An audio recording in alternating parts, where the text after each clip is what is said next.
In the film photography space, the Hasselblad 500 series of cameras is world-renowned for its quality. But if you're not wanting to spend $2,000 to $3,000, I think the Soviet or Japanese options might be for you. Hello, my friend, and welcome to a quick walkthrough, review, overview sort of thing with the Kiev 88 and the Bronica SQ-A. I could have easily turned this into 2 reviews talking through my user experience and reviewing each of these cameras, but honestly there is a theme that I realized as I reviewed both of them, and I think it will just work best as one video. And I've yet to see anyone making this video, but I think it makes sense. When you're shopping for a camera similar to a Hasselblad, you'll pretty much stumble upon these 2 options for your budget knockoff sort of thing. And I think that's why it works really well to compare and contrast them for their review. Basically, you're gonna find throughout this review that the reputations hold true for Soviet manufacturing and Japanese manufacturing in the film era. The Soviet manufacturing tended to be a bit clunky and wasn't all that friendly for the user experience, but for the most part, it gets the job done. And when you're shooting with film, as long as you have a decent piece of glass and some decent mechanics that let light through and hit a piece of film, you're gonna get an image, and you're probably gonna get a decent one. And both of these cameras let you do that. It's just mostly a matter of user experience and cleanliness about manufacturing. So we'll start with the Kiev 88 and then kind of compare it to the Bronica. But the Kiev 88 was similar for me to my SLR 35 experiences, but medium format was always interesting to me and I hadn't had the opportunity to try it. So this seemed like a budget, low risk entry point for me. So I bought the Kiev 88 with 2 film backs, and then I added a 45mm lens because I thought I would really want something wide. It comes with an 80mm lens, which is pretty standard. It's a 50mm full frame equivalent. And you'll notice most 35 cameras come with a 50, and a lot of half frame cameras come with like a 38. And so pretty much everybody drifts towards 50 as being the base model for a lens. And this is no different. It is a mechanical shutter 6x6 SLR waist level viewfinder camera. I won't go into details about the practical side of all of that. But basically the waist level is an inverted viewfinder. So that was a big adjustment for me. And loading a film back for 120 was a big adjustment for me as well.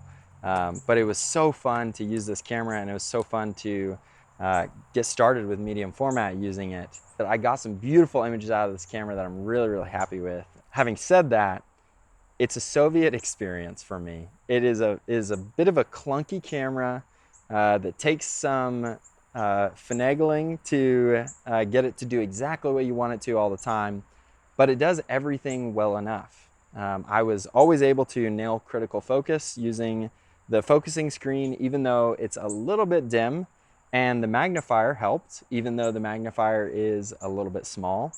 And the glass has the lens has an enormous focus throw, very, very, very, very long, but it renders a beautiful image. I never had huge flaring issues, even with the 45mm shooting super close to the sun, like with it in the top corner of my frame. I really didn't get a major ugly flare in the frame. So the lenses do a decent job. The camera does what it needs. I've had some trouble with the shutter button being a little bit finicky, coming loose on me and things like that, but the camera works. And the mechanical shutter going up to 1/1000th of a second was really nice for shooting Portra 400 in the middle of a bright sunny day. And having interchangeable film backs, having 2 of them is a great option if you want to be shooting color, black and white, or 2 different film stocks at a time. So yeah, the quick overview is essentially that everything about it is okay, and it gives you a medium format image, which is awesome. And so the big kind of gripes, I guess, would be that the screen is a little bit dim, the shutter button and just the general experience is a little bit finicky. For example, you never want to advance the shutter speed without having advanced the film first. I don't exactly fully understand the mechanics of that, but yeah, everything is just a little bit finicky for what it is, but it gives you a medium format image. Now for the contrast with the Bronica. The Japanese counterpart is beautifully constructed and it's far less finicky to use.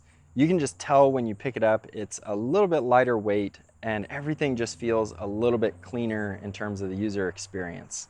The waist level finder pops up and you have an enormous magnifier that covers the entire screen here.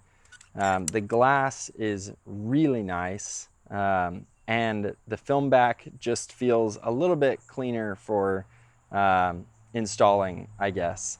Additionally, you have a crank instead of, like, you kind of have a crank arm instead of just a crank knob, which I felt like this was more solid. And another big difference that I forgot to address is that this does not have mirror lockup of any kind, but I don't really shoot at night very much, so it didn't cause me any issues. But this does have mirror lockup both for single shot and continuous.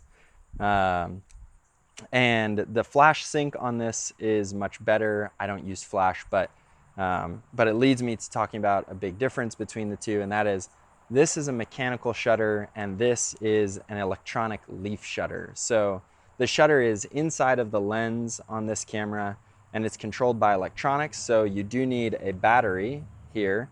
And that is a bit of a bummer that this needs a battery, and that's a bit of an upside to the Kiev, is that it's fully mechanical. So as long as the shutter is firing, you don't need anything else except if you want to meter it, but you can also just use Sunny 16 and meter it by eye. So yeah, with this camera you do need a battery because of the electronic leaf shutter.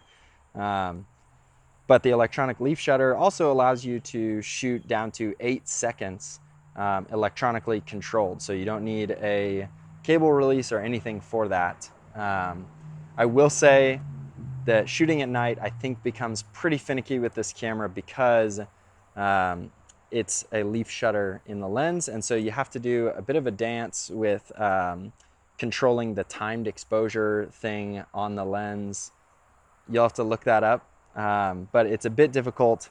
But overall, the screen is much brighter than on the Kiev. The crank feels much cleaner, and generally the overall experience is that everything feels really, really solid on the Bronica when compared to the Kiev. Both of these cameras, being 6x6 SLR style cameras, will give you 12 shots, but actually using the Bronica with the 220 film back, it only came with the 220 film back, so there is a little bit of a quirk in using it at the end of a roll because it thinks you have 24 shots. But actually, the benefit is I can squeak out a 13th shot on the 220 back by loading it just a little bit differently. If you stop the arrow just before it gets to where it needs to be, you end up getting almost a full 13th shot.